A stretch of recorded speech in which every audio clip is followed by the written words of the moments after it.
E a gente está falando sobre responsabilidades pelo reino. E para mim isso é tão sério, porque tudo que a gente ouviu até agora, você viu nesses dias, os 4 sermões eram para falar de vigilância, de diligência, de fidelidade, e falar da sabedoria que a gente fala hoje, porque a gente não pode conduzir a nossa fé de qualquer maneira. E aí isso é tão sério, irmãos, é isso que a gente falou nesse mês. Isso é tão sério, porque me parece que em tudo, o que a gente vai ver aqui, em tudo, nós fazemos investimento na nossa vida. Em tudo, tudo você faz. Não precisa ninguém te forçar. Imagino que o seu doutorado, mestrado, pós-graduação, seja o que for, ninguém chegou lá, pelo amor de Deus, vai fazer. Não, você sabe que a sua profissão, a sua vida, o que você vive exige e você está fazendo. Eu vejo até a gente fazer muitos esforços com os filhos. Mas a vida espiritual nós soltamos ladeira abaixo e deixamos para ver para onde dá. E a pergunta é, por que Jesus chamou você e a mim? Por que Ele nos chamou? Chamou você e a mim e nos escolheu para dizer, senta aqui e pode pedir o que você quiser que eu vou te servir. E a palavra é, Ele confiou, quando você se converteu, o seu encontro com Jesus, Ele diz, eu estou confiando o meu reino nas suas mãos. E todas essas parábolas, quando Jesus está falando, o reino é assim, Ele está chamando a nossa atenção para a seriedade, para a responsabilidade do reino. O reino está nas minhas mãos, está nas suas. Ele podia ter feito, e Ele não fez. Ele colocou nas minhas mãos e nas suas para fazermos.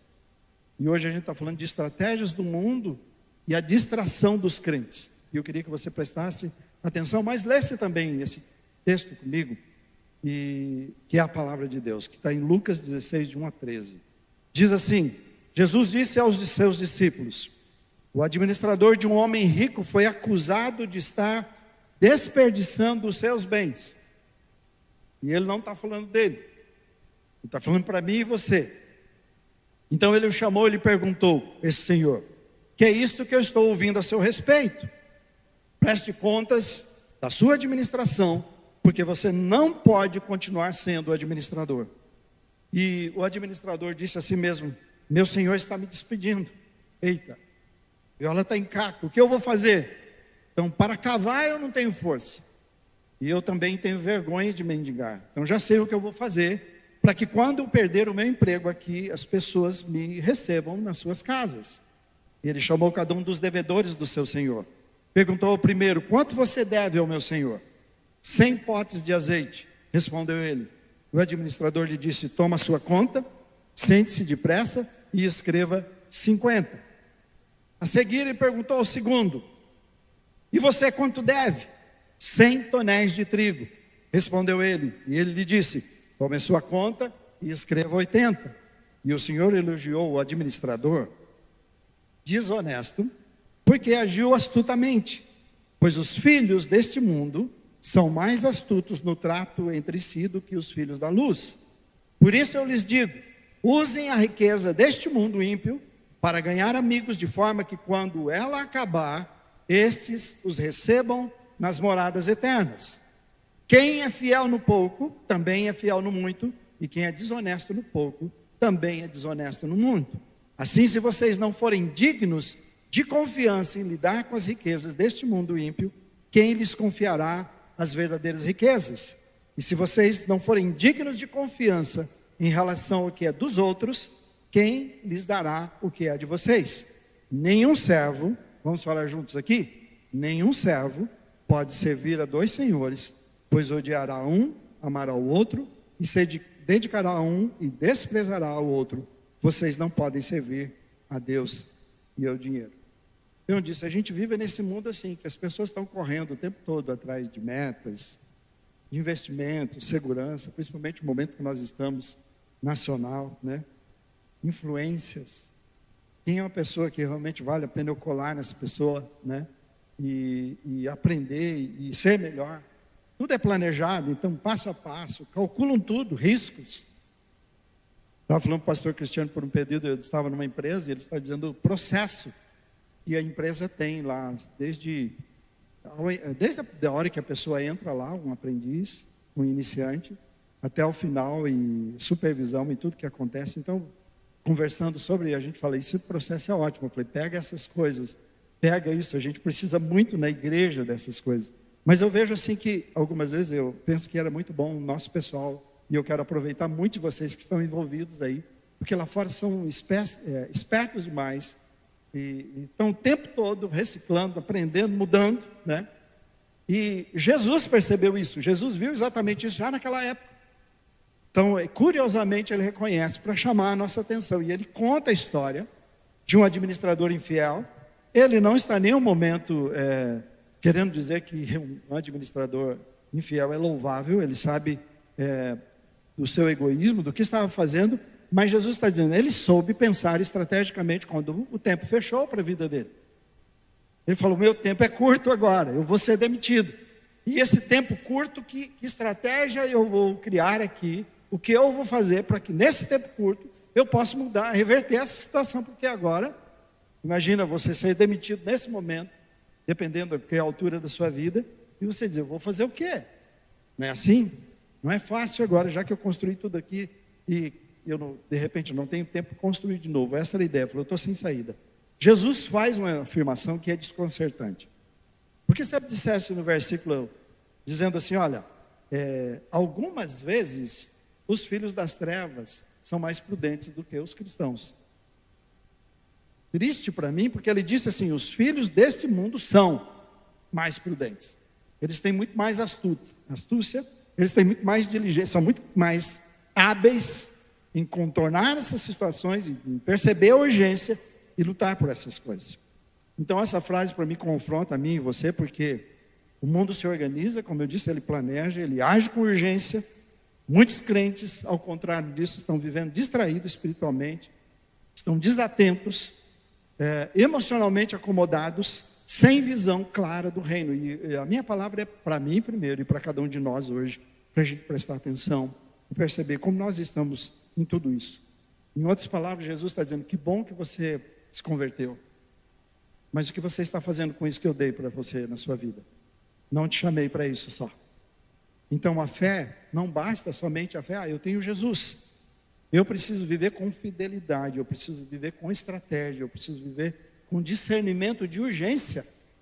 O tempo todo, toda vez que você olha para a palavra, está dizendo assim, um Senhor confiou nas mãos, e ele saiu, deu ordens claras, deu capacidade, ele não deu coisas que as pessoas não podiam fazer. Pode ver que ele confiou antes das pessoas, de qualquer exigência, ele dá. Pode ver que o menor dos talentos, quando eu preguei a você, eram de 10, se não me engano, 10 a 15, ou 20 a 25 anos de trabalho. O que menos recebeu, o que recebeu um talento. Então, é pouco para nós, quando olha para a eternidade, é pouco para Deus que olha da eternidade, mas quando a gente olha, até o mínimo que Ele dá é muito. Ele está dizendo, eu estou confiando para você o menor, muita coisa nas suas mãos, aproveita, usa. Eu estou entregando porque eu acredito que você pode, eu sei que você pode, mas eu vou voltar. E quando eu voltar, você presta contas para mim. E a gente não pode esquecer disso. Então a vida cristã, quando Jesus confia nas nossas mãos, Ele está dizendo a mesma coisa. Então, fé sem ação tão automático, não é estagnação. Eu tenho fé, mas eu não ajo. Por isso que a palavra de Deus, a fé sem obras, é possível. Eu creio, mas minha vida não faz diferença nenhuma. E essa fé também não faz diferença nenhuma na minha vida. Fé sem estratégia é ineficaz. Eu tenho que pensar sobre isso. O que Ele me deu. Fé sem fidelidade é incoerente, porque fé automaticamente é fidelidade. Mas se não há, é possível ser. E fé sem discernimento é um perigo como esse aqui. Porque se você não discernir a urgência, não discernir o que eu dei, eu coloquei nas suas mãos, então você não entendeu. Então Lucas 16 não está apenas contando uma parábola, ele está confrontando o coração dos discípulos e das pessoas daquela época, da igreja daquela época, que o reino de Deus exige mais do que crença, ele exige responsabilidade. O que eu dei nas suas mãos, o que você está fazendo com isso? Agora tem várias questões que eu destaquei, que eu queria que você andasse comigo e me acompanhasse, tá? Que a primeira delas é o seguinte, a conta sempre vai chegar para a gente. Se a gente está gastando o cartão de crédito, porque ele tem limite, mas uma hora tem o pagamento. Se eu tenho um crédito especial, não sei o quê, e mais de 70% dos brasileiros estão complicados, né? se a gente está e não está percebendo o que vai fazer, vai vir a conta, não tem jeito. Se eu não cuido da minha saúde, e a gente ouve disso de pessoas que viveram tanto, trabalharam, deram o melhor, construíram um império e destruíram sua família e sua saúde. E depois gasta o restante da vida tentando ganhar o casamento e a família de volta e a saúde de volta. Você entende? Então, essa é a coisa da prestação de contas. A conta vem. E Jesus está dizendo isso para a gente, a conta virá, irmãos. Ele diz, vai chegar um dia que todos nós estaremos diante dele, e eu não quero pregar, passar a mão na sua cabeça, em nome de Jesus, quero acordar a gente. Melhor você ouvir isso de mim. No último dia, Jesus, daí, vamos conversar? Servo bom e fiel, o que você acha que é isso? Está falando de mim e de você. Eu vou chegar lá e vou prestar conta da vida de vocês. Eu vou prestar conta da família, tudo que Deus confiou nas minhas mãos, tudo que Ele deu. Eu vou prestar, a minha é mais cara. Porque Ele diz assim, de quem se dá mais, se exige mais. Entende? Então, eu penso que você deve olhar, por mais que, do ponto de vista de Deus, Ele diz o pouco, porque Ele compara o pouco com o muito. O pouco de Deus para mim, você é grande demais. Então, vamos chamar assim, essas coisas valiosas demais que Deus colocou nas suas mãos. Seu tempo, sua saúde, suas habilidades, sua família, seu casamento. Está ouvindo isso? Seus filhos, seus recursos financeiros, tudo, sua saúde, tudo. O que você faz? Ele está dizendo, confiei nas suas mãos. E a pergunta é, ela não nos pertence, nada disso me pertence, é meu. E vai chegar um momento que eu vou sentar com Deus e Ele vai perguntar, e daí? Como foi? O que você fez? Eu não estou querendo enganar você, por isso que eu até parei. Vamos, quem quer aceitar Jesus hoje à noite? Eu não estou fazendo isso mais, hoje de manhã. De verdade.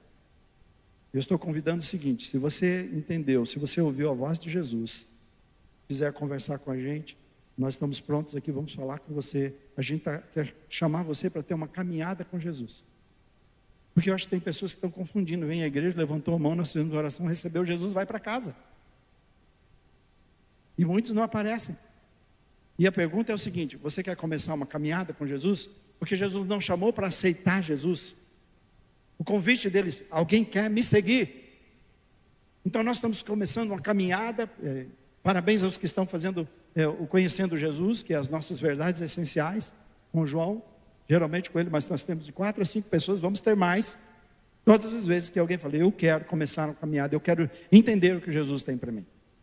Estamos chamando as pessoas para seriedade, porque senão, vem para Jesus, você vai ficar bonitinho, você é feinho, vai ficar bonitinho, você é gordinho, vai emagrecer, você está pobre, ele vai te enriquecer, seu casamento está uma desgraça, ele vai melhorar? Querido, eu sei de casamentos que pioraram quando se converteram, a mulher perdeu tudo, porque ela tinha que escolher Jesus ou a vida que o marido queria para ela.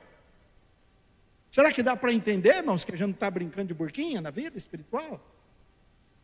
De carrinho de rolemã, de soltar na descida, vocês que são mais velhos sabem disso. Conta mais cedo ou mais tarde vai vir para mim e você. Estou chamando a sua atenção, é a palavra de Deus. Segunda coisa aqui, que vale a gente prestar atenção, que o bom ou mau uso do que nos foi confiado será determinante para a nossa eternidade. Deus está dizendo assim, sabe essas coisas, essas joias que eu coloquei nas suas mãos? É isso e a maneira que você conduz, se você usar bem ou usar mal, é dessa forma que eu vou parar para avaliar no último dia, para a gente conversar. E eu entreguei um casamento para você, como é que você terminou com ele? Vamos conversar sobre isso. Entende? É isso, é o nosso estágio, tudo que Ele confiou nas suas mãos é estágio para mim e você, para aquilo que Ele quer fazer. Então, depende do jeito que a gente lidar com essas coisas. Por isso que é sério. Por isso que é sério sobre a casa de Deus, sobre as coisas de Deus. Terceira coisa aqui, que somos colocados em testes. Lembra essas coisas? Agora, o meu objetivo é falar do teste. Que somos colocados em teste nas pequenas coisas para descobrir o quanto nós somos confiáveis para ter as grandes coisas.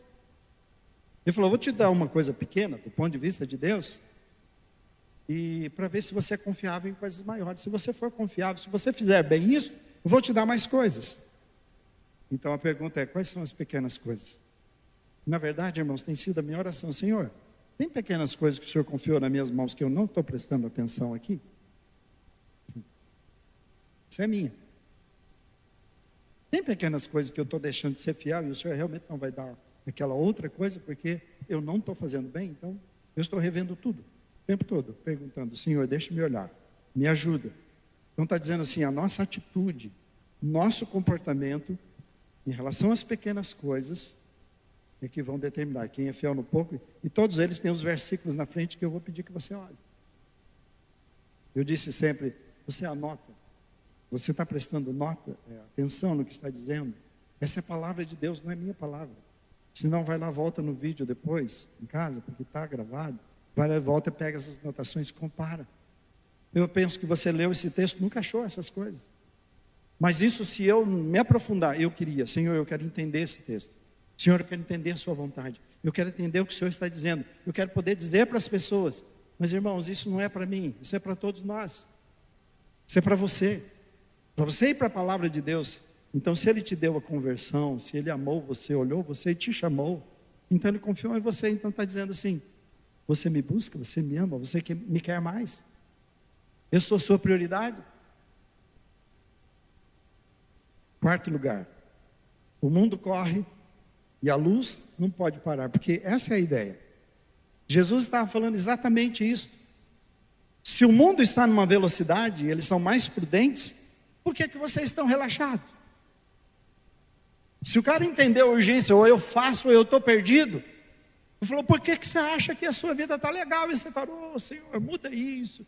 Puxa, eu quero mais conforto. Se o Senhor puder me dar um carro melhor, uma casa melhor, uma família toda redondinha, para eu não me preocupar com nada. Será? Que bom, Ele vai dar, Ele pode dar, mas é mais que isto. A pergunta sempre é, o que o Senhor espera de mim? Qual é o seu propósito para a minha vida? E como eu sou responsável ou não sobre isso? Então ele falou, ele entendeu a urgência. Você não vê Jesus todo dia batendo na sua porta, ele não chega a conta, não chega a cobrança. Esse é o problema, e parece assim, por isso que eles, ele vai demorar para vir, as 10 virgens era isso. 5, né? Acho que ele não vem. Escuta, você sabe o que se espera de você, né? Lamparidas prontas, azeite, roupa toda ajeitada, acordada, você não dorme, você vai ficar acordado porque ele pode chegar tarde, e aí? E a Bíblia diz que Jesus virá como ladrão, mas virá. Quanta gente gostaria que Jesus marcasse o dia, a volta dele? Por quê? Vou curtir tudo que der até lá. Depois, um mês antes, uma semana antes, eu ajeito a minha vida. Claro, qualquer bom entendedor faria isso. Mas Jesus está dizendo assim, no meu reino as coisas são diferentes. Não é assim. Você vive todos os dias em alerta.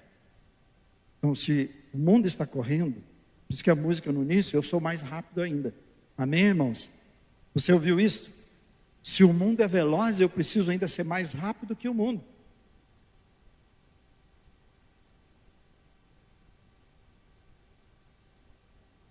Aí eu pergunto, você está esperto? Corra que o bicho vem aí no teu negócio, sei lá o que, corra que o bicho vem. Né? Corra. Jesus está voltando, ele está dizendo, desde o dia que ele subiu, ele falou assim, eu vou voltar. Então prepare, e ele falou várias vezes, eu venho como ladrão, eu vou vir na hora que todos menos esperam. E a palavra é, vigiem e orem, fiquem preparados para se encontrar comigo. Pergunta agora para você está pronto? Jesus está chegando agora, daqui 5 minutos. Estou falando 5 minutos, dá tempo de você fazer um monte de coisa em 5 minutos. Não vai dar, irmão. Vai ser assim, num piscar de olhos, já era.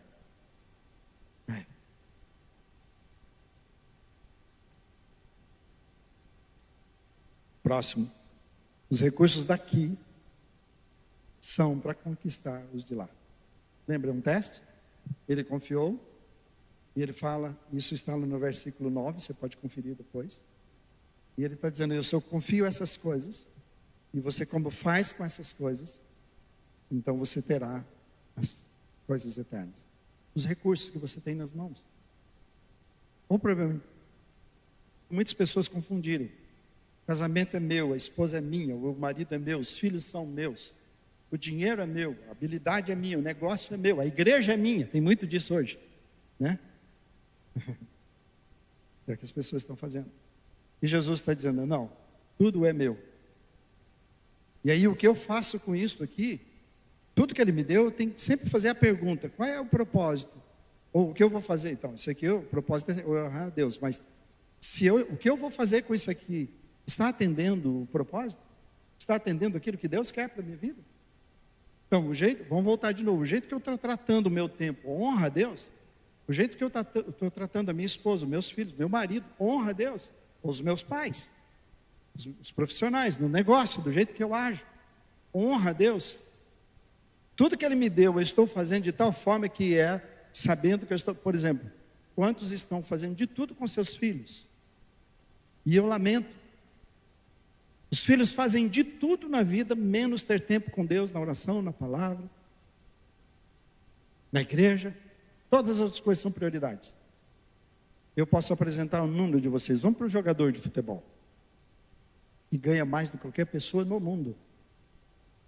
Não é verdade? Não tem presidente que ganha igual. Os caras têm. Ostentam, então, você sabe.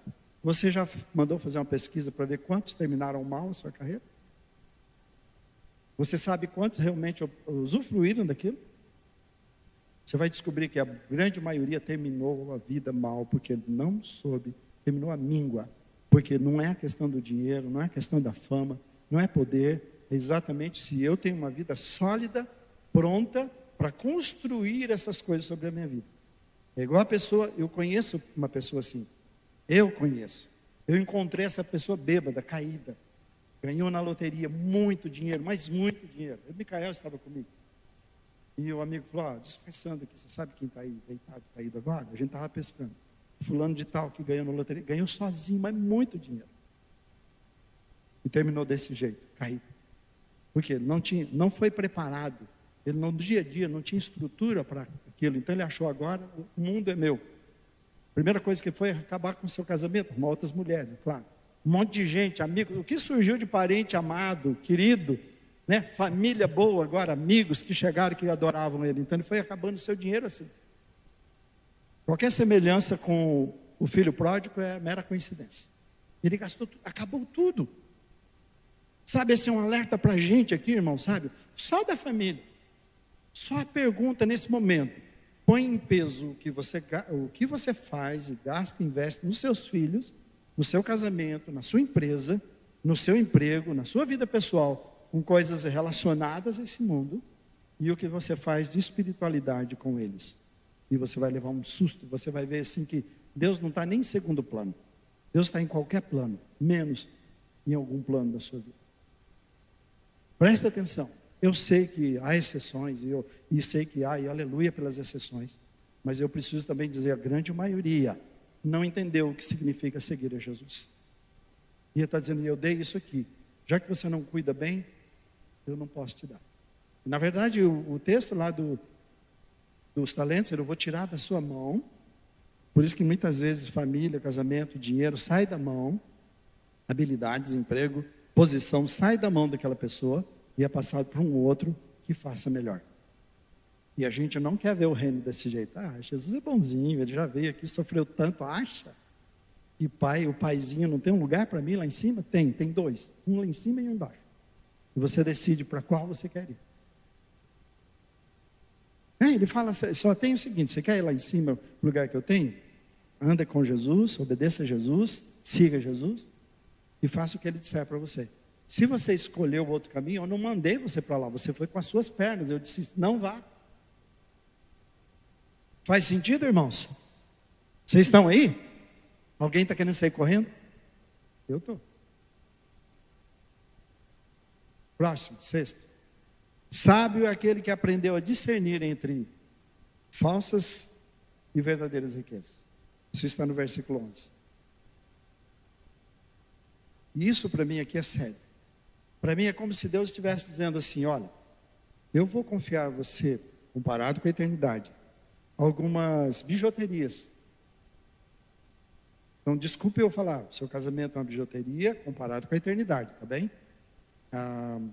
O seu dinheiro é uma bijuteria, o seu tempo é uma bijuteria, suas habilidades são uma bijuteria. Eu vou confiar nas suas mãos, e o que você fizer com elas, se você fizer bem o que eu pedi para você fazer, eu vou confiar ouro, prata, pedras preciosas nas suas mãos na eternidade. Sabe qual é o problema? A falácia de Satanás.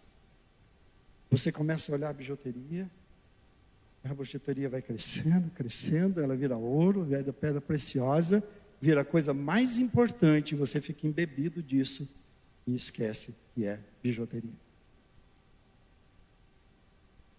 E a gente fica aqui, envolvido, e Satanás tem essa falácia, ele engana você, ele engana a mim e você.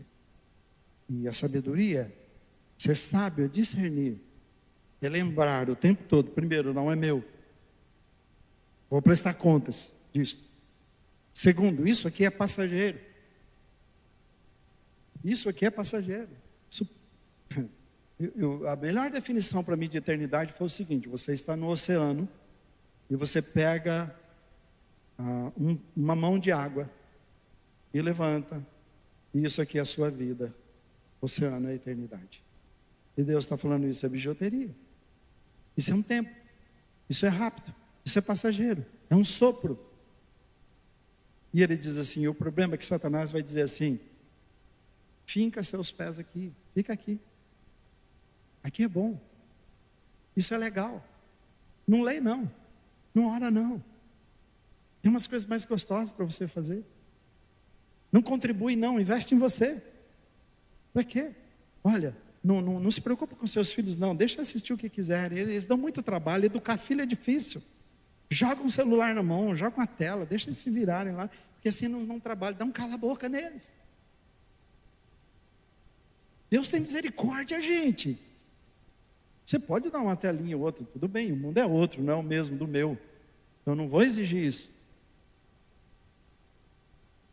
Os adultos já não veem mais ninguém na frente e as crianças estão piores, estão no caminho. A única coisa que vê é uma tela. É perigoso alguém chegar numa reunião e começar a passar a gente, o touch, né? Vou mudar. Não, pai, isso aqui é gente, isso aqui não é. Nós estamos na reunião, é gente. Tem jeito de passar, filho. Não tem jeito. Tem que encarar. É assim é o mundo, assim são as coisas.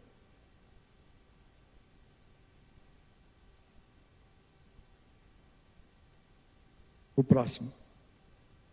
Aprender a administrar bem. Quem não administra bem o que lhe é emprestado.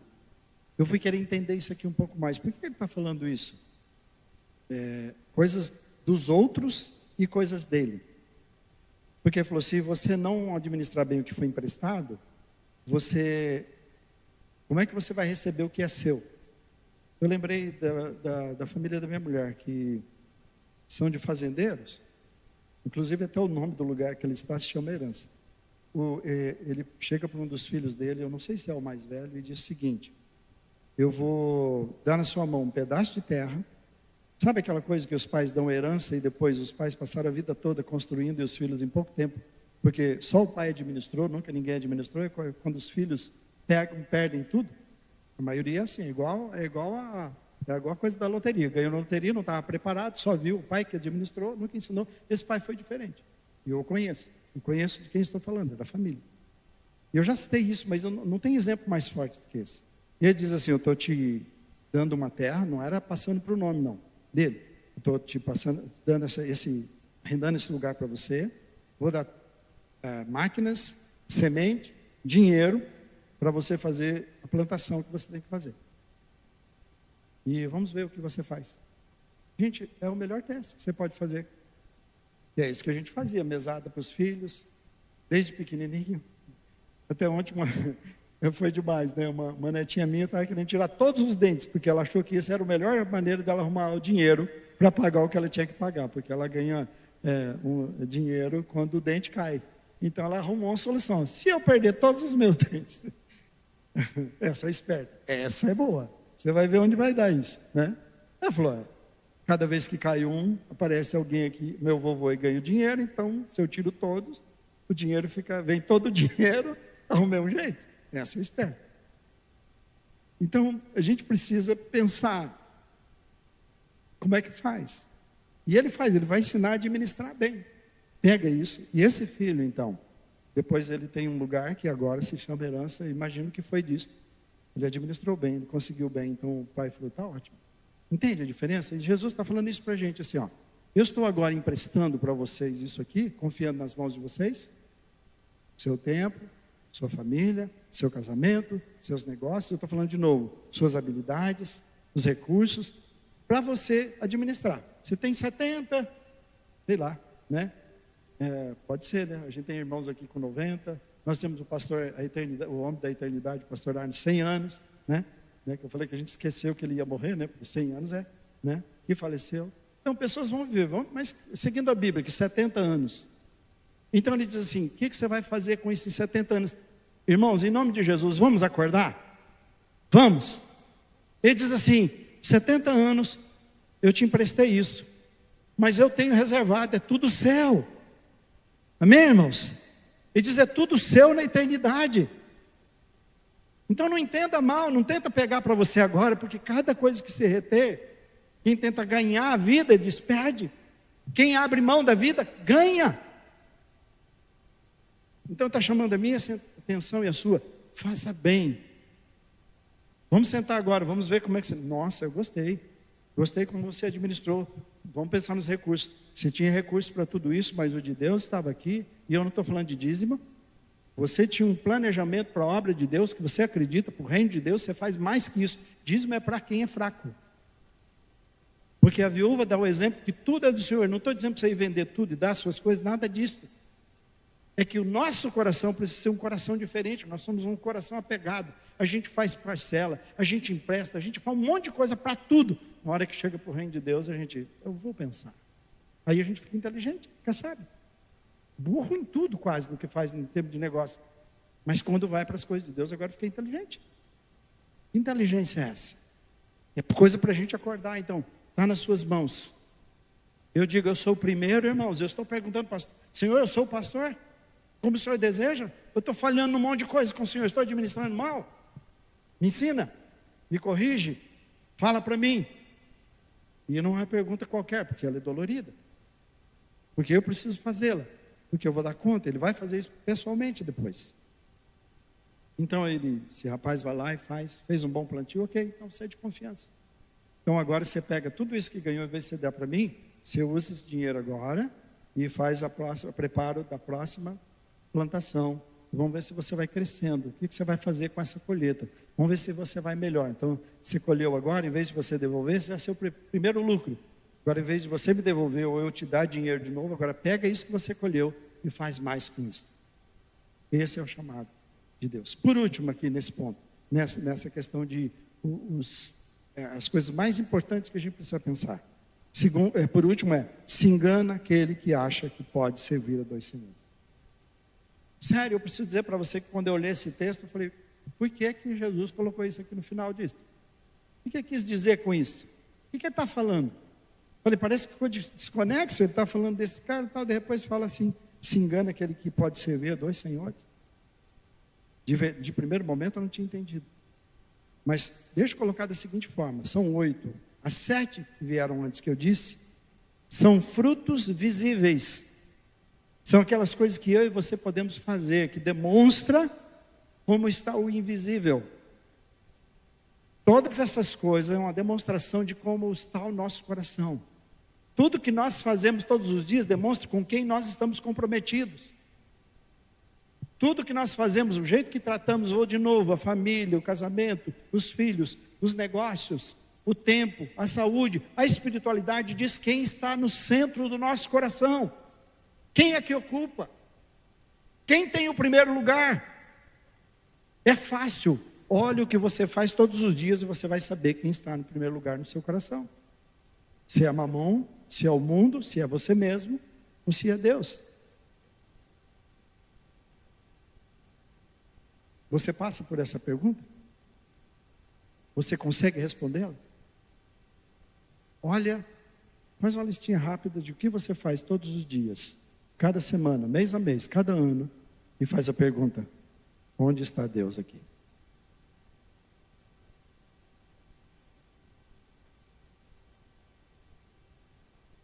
Deus tem misericórdia de nós, irmãos. Deus tem misericórdia. Porque Ele está dizendo assim, Ele está falando de um escravo. A gente aqui fica, 2 senhores, sim, eu tenho 3 empregos. Não, escravo. Ele tinha uma lista de coisas para fazer, o seu dia era cheio. comprometido não com a sua agenda, com a agenda do seu Senhor.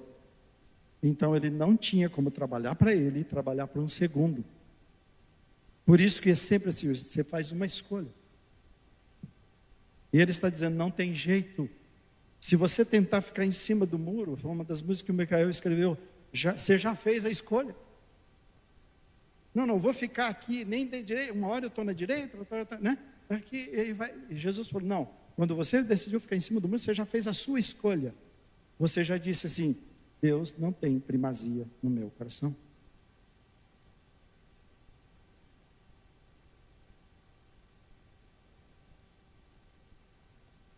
Agora eu vou dizer uma coisa bem séria que me deixa triste. Nosso culto começa, nós preparamos tudo. E você chega no meio dos louvores. Diz que essa é a coisa que as pessoas falam. Diz que Jesus habita no meio dos louvores. Então os irmãos chegam no meio do louvor. A gente preparou tudo. A música, tudo que foi preparado. A música que foi de abertura era para você refletir sobre a mensagem que ia ser pregada. Posso fazer um desafio para vocês? Faz um jejum com Deus. Eu vou chegar 20 minutos mais cedo na casa do Senhor. Pequenas coisas, quem é fiel no pouco, a nossa infidelidade começa assim, hoje eu não vou na igreja não, deixa para depois. Não, vixe, no trabalho, em todo lugar, eu chego rapidinho, porque eu sei que o tempo fecha. Mas Deus não vai me cobrar, eu vou lá, a hora de estar começado o culto, nem precisa de mim direito. E vem.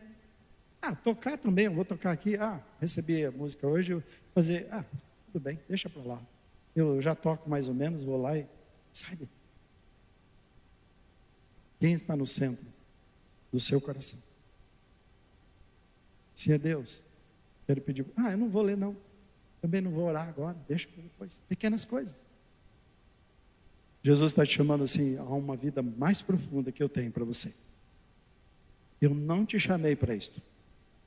Eu não trabalho com esse tipo de pessoas, ele diz assim, eu não trabalho com pessoas que não querem nada. Viu? Quando eu te chamei porque eu te amo e eu vi o seu potencial e eu quero o seu potencial. Só isso. E não é obrigado, não é no sentido assim, agora, não, Jesus falou, você que escolheu me seguir, ninguém, o dia que você quiser me deixar, pode deixar, então um aviso aqui, irmão, o dia que você quiser deixar, pode deixar, de verdade. Mas se falar assim, não, sou discípulo de Jesus, então, veja, quem quiser ser meu discípulo, negue-se a si mesmo, tome a sua cruz e siga-me. Esse é o preço de ser discípulo. Quero encerrar então falando o seguinte, o mundo tem uma estratégia, e a estratégia dela é eficaz. E tudo que está preparado é para pegar você, para enganar você. Para dizer para você que o que você já tem é joia, e aproveita essa joia, e para dizer assim, esse mundo é o lugar, investe nele, fica nele, porque é daqui que você tem que aproveitar. O povo de Israel, em nenhum momento, eles têm lugar para parar. Jacó e todos eles, desde Abraão, moraram em tendas, dizendo assim, não tem lugar para vocês aqui. Todos os dias, lembrando assim, somos peregrinos, era isso. Israel no Egito, 400 anos, não é lugar de vocês. No deserto, 40 anos, de tenda em tenda, não é lugar de vocês. Para dizer, somos peregrinos aqui. E Satanás quer dizer, não, é aqui o lugar, fica aqui, aproveita, investe aqui, faz tudo aqui. Precisamos de fé, precisamos de um olhar com os olhos de Deus para a gente entender esse mundo. E diz assim que, Romanos diz, não conformem, não entrem na forma desse mundo. Os discípulos precisam discernir o que estão absorvendo todos os dias. E entra pela TV, pelas redes, pelas conversas. Tem uma narrativa construída, vocês já sabem que é narrativa. Nosso país virou o melhor de narrativa. Eu nunca vi como é que a gente consegue transformar uma verdade numa mentira, que vira uma verdade, a verdade virou mentira, a mentira é verdade, e não tem como dizer que não é. Esse é o nosso país, é assim que é Satanás. A conversa já começou no Jardim do Éden, foi assim que Deus disse. Aí você percebe, de onde veio isso? De lá. Pega a palavra de Deus, não fala contra Deus, pega a própria palavra de Deus e fala assim, vamos ver algumas coisas aqui, vamos fazer uma interpretação disso que Deus disse, porque Ele escondeu algumas coisas, tem coisas melhores que você pode usufruir. É assim o mundo. Então ele diz, não entra na forma, entrar na forma é um perigo. Nossos filhos vivem de qualquer maneira, se vestem de qualquer maneira, falam de qualquer maneira, têm amigos que não deveriam ter, fazem coisas que não deveriam fazer, mas a gente não liga. Deixa, é diferente, gente. Nossa, aí, não posso ser um crente quadrado. Pode sim, deve. Não é quadrado, é firme na palavra, comprometido. Segunda coisa, os crentes estão distraídos e isso tem um custo espiritual. Viver na distração, não entender. E a crítica de Jesus foi essa. Eles são mais prudentes. Ele está chamando cuidado com a distração espiritual. Cuidado com essa irresponsabilidade. O mundo é sutil e ele é enganoso. Ele nos pega. E a gente entra nessa. Sabe como é que a gente se engana aqui? Que a gente fica vivendo assim, uma rotina complicada. E a gente até vive uma religiosidade de boas intenções, mas estamos tão ocupados que a gente deixou de produzir. Primeiro, frutos do Espírito na nossa vida. E depois de impactar a vida das pessoas, começando dentro de casa. Seus filhos têm que amar Jesus. Seus filhos têm que ser impressionados com Jesus. Seus filhos têm que saber falar de Jesus. Começa daí, pais. Essa rotina, essa loucura que nós vivemos, é a que Jesus fala para a mulher, para Marta. Marta, você anda inquieta e preocupada com tantas coisas. Para. Assim, é presença, é a minha presença que você precisa. O que você está fazendo está tirando da minha presença. Você precisa de mim. Eu estou aqui, usufrui da minha presença. Não, eu tenho que fazer isso, tenho que fazer aquilo. Marta.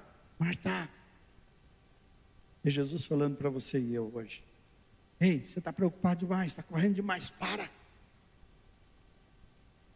Então, eu ia dizer para você, revisa a sua rotina. Veja como você está conduzindo para a sua vida. Leitura bíblica, oração. Tempo de oração com seus filhos. Você faz isso, você tem filhos pequenos, faz isso todas as noites. Tem filhos maiores, você senta em mesa e conversa com eles. O tempo todo. Você está ouvindo o que está acontecendo todos os dias, você está vendo, percebendo. Ou jogou ele nos guetos escuros da internet. Eu não deixaria meu filho passar em determinados lugares, né, criança. Mas na internet eu deixo ele nos lugares mais perigosos. E não estou nem aí. O dia que vai acordar está tarde demais. Então há espaço. Terceiro e último. O reino exige estratégia. E começa com foco. Eu vou parar para olhar. Minha vida está em jogo. O Senhor está próximo para voltar. E eu vou olhar verdadeiramente para aquilo que Ele confiou nas minhas mãos. E ver como eu estou conduzindo a minha vida todos os dias. Essa é a pergunta que eu faço. Como é que eu estou? Tem intencionalidade? Eu fui comprado pelo sangue de Jesus. Comprado para quê? O que o Senhor espera de mim, Jesus? Eu estou te servindo, Senhor Jesus, mas não só servindo no sentido de te adorar. Eu te adoro não só nas minhas intenções, mas a minha ação é de adoração. Eu estou preocupado com o meu vizinho, estou preocupado com o meu amigo, estou preocupado com o meu filho, com a minha esposa, com meus parentes, eu estou preocupado com as pessoas que trabalham comigo o tempo todo. Não uma preocupação errada, é aquele amor, aquela compaixão, aquele ver as pessoas e não ver como paisagem, ver que Jesus ama. Quantas vezes você já chorou por uma pessoa e do seu trabalho, do seu dia a dia, porque você tem tanto desejo que ela experimente o Jesus que você conhece? Efésios diz assim, 15 e 16. Portanto, vede prudentemente como andais, remindo o tempo, porque os dias são maus. Está dizendo assim, aproveitando toda e qualquer oportunidade, porque os dias são maus. Veja que você anda prudentemente. Vamos ficar em pé. Vou pedir para o pessoal do louvor vir aqui. Sabe o que isso exige então? Fidelidade e intencionalidade. Eu sou fiel. Ok. A minha fé é firme. Mas essa fé, eu fui comprado para servir ao Senhor Jesus. Então há intencionalidade. Eu entendo o que eu tenho que fazer. Então eu não estou deixando a minha vida de qualquer maneira. Entende? Deixa eu dizer uma coisa de intencionalidade. Nós planejamos assim, quando nós tivemos a época de pandemia aqui, nós entendemos que nós precisamos de músicos. Estava faltando, estava difícil. Então, intencionalmente nós criamos uma escola de música, pela falta, e daí veio Raquel, né? Veio outras pessoas. Sei, você é dessa época também? Não, você não, né? Aqui, você é. Entendeu? Várias pessoas vieram e estão tocando hoje, porque intencionalmente nós vimos uma necessidade e criamos algo para atender. Intencionalidade é isso. Eu já tenho fé em Jesus, aleluia, que bom. Não vou para o inferno. Opa. Jesus não te salvou para isso, não. Ele podia pegar outro Zé Mané, então. Ele falou assim: eu te salvei, porque eu quero que você honre o meu nome. Que as pessoas, quando chegarem perto de você, percebam a minha presença. Que você ame como eu amei. Que você se importe como eu me importei.